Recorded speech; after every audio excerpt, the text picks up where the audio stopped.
Good morning, শুভ সপ্তমী সবাইকে। আজ সপ্তমী। সকালে উঠেই দেখলাম অন্য দিনের তুলনায় আজ শিউলি গাছটাতে অনেক ফুল ফুটেছে।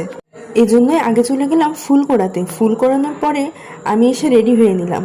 আজ যাব মাসি বাড়ি। মাসি অনেক দিন ধরেই বলছে পুজোতে তার বাসায় যাওয়ার জন্য, কিন্তু আমার যাওয়া হয়নি। এজন্য ভাবলাম আজই যাব।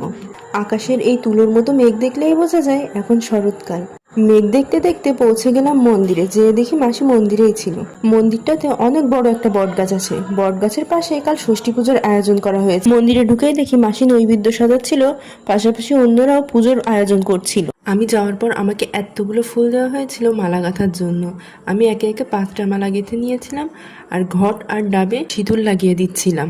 এরপর শুরু হলো কলাবউ স্নান। আমি এর আগে কখনো কলাবউ স্নান করানো দেখি। কলাবউকে স্নান করে শাড়ি পরানোর পর মালাগুলো পরিয়ে দেওয়া হলো। তারপর শুরু হলো অঞ্জলি। অঞ্জলি শেষে ঠাকুরমশাই আরতি করে নিচ্ছিল। আরতি শেষে প্রসাদ বিতরণ করা হলো। তারপর আমি আর মাসি বাড়ি চলে গিয়েছিলাম। বাড়ি যেয়ে ফ্রেশ হয়ে দুপুরের খাওয়া দাওয়া কমপ্লিট করে আমি জলপাই খাচ্ছিলাম আর মাসির সাথে গল্প করছিলাম। তারপর মাসির গোপালদের সাথে দেখা করে আমি বাসায় চলে এসেছিলাম। বাসায় এসে রেস্ট নিয়ে সন্ধ্যা পুজো দিয়ে তারপর রেডি হচ্ছিলাম মন্দিরে যাব বলে।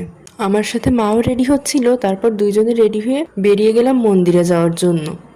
আজ যেয়ে দেখলাম মন্দিরের ডেকোরেশনটা আরও একটু বেশি সুন্দর করেছে। আমরা যাওয়ার পরে শুরু হলো সন্ধ্যা আরতি। আমরা বসে সন্ধ্যা আরতি দেখছিলাম। এই ছিল আমার সপ্তমীর ভ্লগ। সবার পুজো ভালো কাটুক, আনন্দে কাটুক। টাটা।